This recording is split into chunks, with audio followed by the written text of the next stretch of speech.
नाम तो रफीक है जी। उम्र? 35 साल। क्या करते हो तुम?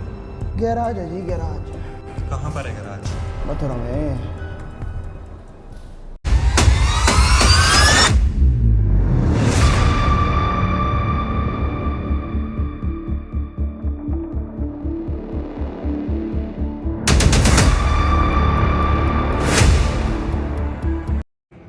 तुम पर एक महिला के साथ मारपीट और रेप का चार्ज लगाया गया है। उसने तुम्हें पहचान लिया है। उसके साथ डीएनए, सीसीटीवी फुटेज और गवाह की गवाही भी है। ये सारे ठोस सबूत हैं। अब तुम्हारे पास दो रास्ते हैं, या तो तुम हमारा सहयोग करो या फिर ये कोर्ट में चलेगा। कोर्ट? आपको लगता है जो मैंने किया उसका मुझे पछतावा है? जो भी उसके साथ मैंने किया वो सही था। तुम्हें लगता है या किसी तरीके का मजाक चल रहा है और तुमने जो किया उसमें तुम सही हो? अरे सही? वो इसे खुद गहराई से चाहती थी, नानुकुर कर रही थी। मैंने तो उसे वही दिया जिसे वो स्वीकार करने से डर रही थी।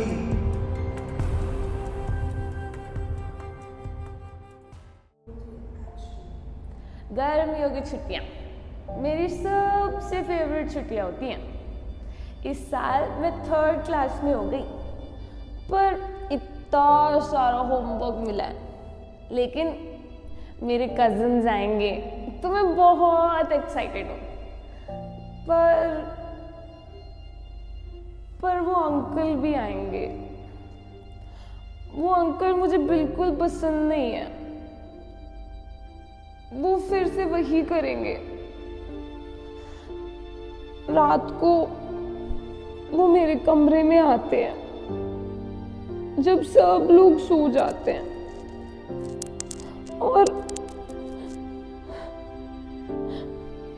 मुझे प्यार करते हैं।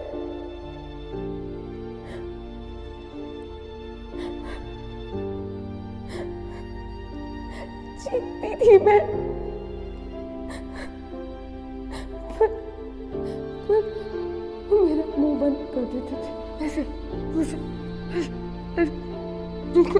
बंद कर देते थे जिससे कि कोई मेरी आवाज से उठ ना जाए।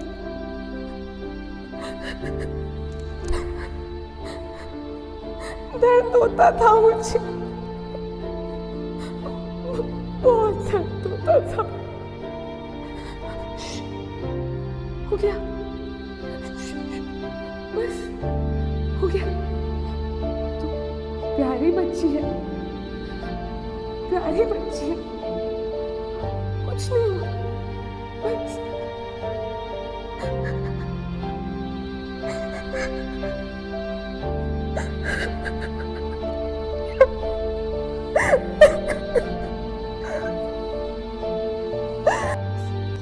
सब लोगों ने ये तो समझाया कि बाहर के लोग बुरे होते हैं, पर किसी ने ये क्यों नहीं समझाया कि घर पर भी बचकर रहना होता है।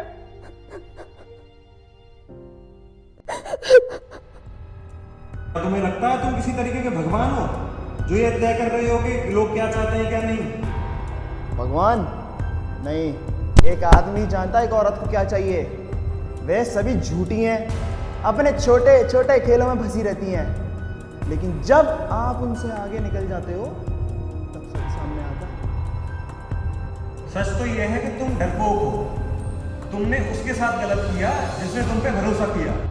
तुम्हें लगता है ऑफिसर कि तुम मुझे शर्मिंदा कर पाओगे? अरे उस टाइम तो मैं अपने आप को और जीवित महसूस कर रहा था, और जीवित। उसकी हर चीख, हर आंसू ये बता रही थी कि मैं कितना नियंत्रण में था। वो मेरे कंट्रोल में थी, चाहे एक रात के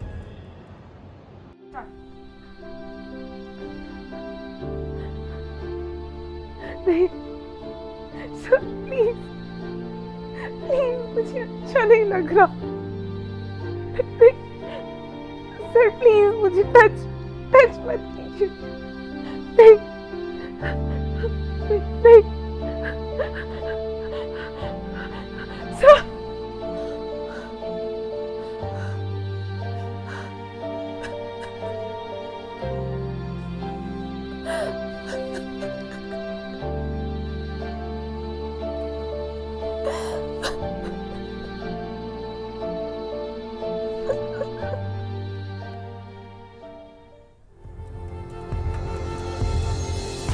पछतावा नहीं है, और तुम्हें इसकी भी परवाह नहीं है कि आगे क्या होगा।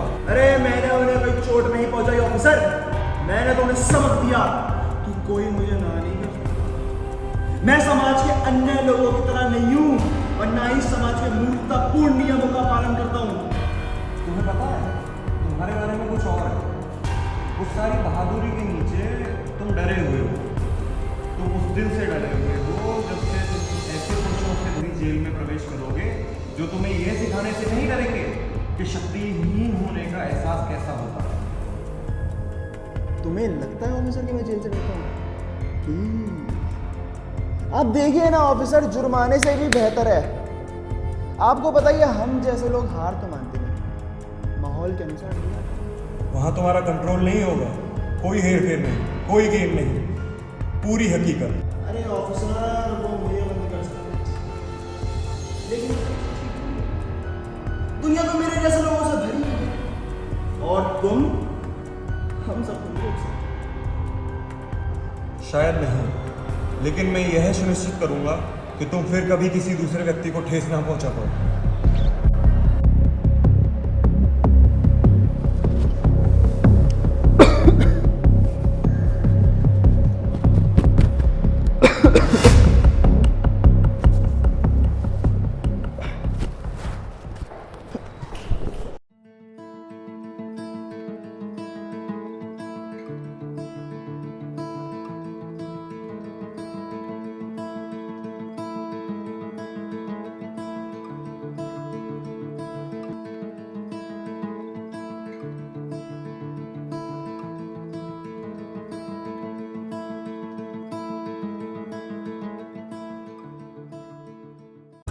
वो इसे खुद गहराई से चाहती थी, मैंने तो उसे वही दिया जिसे वो स्वीकार करने से डर रही थी।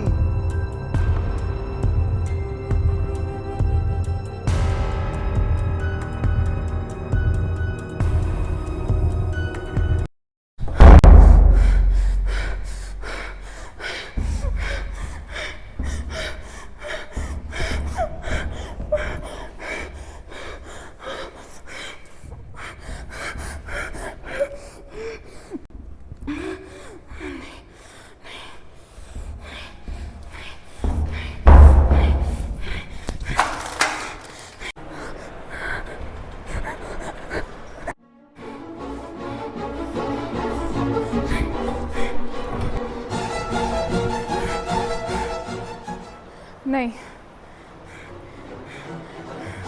मैं इससे नहीं मार सकती।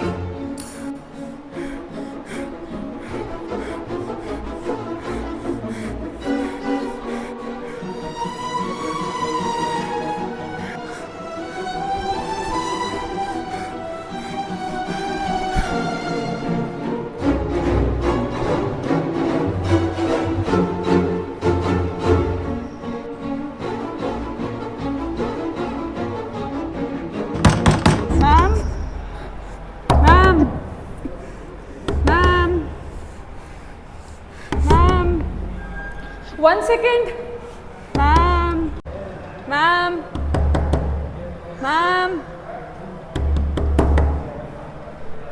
क्या हुआ आपको? कुछ नहीं। Are you sure? Yeah. Let's go.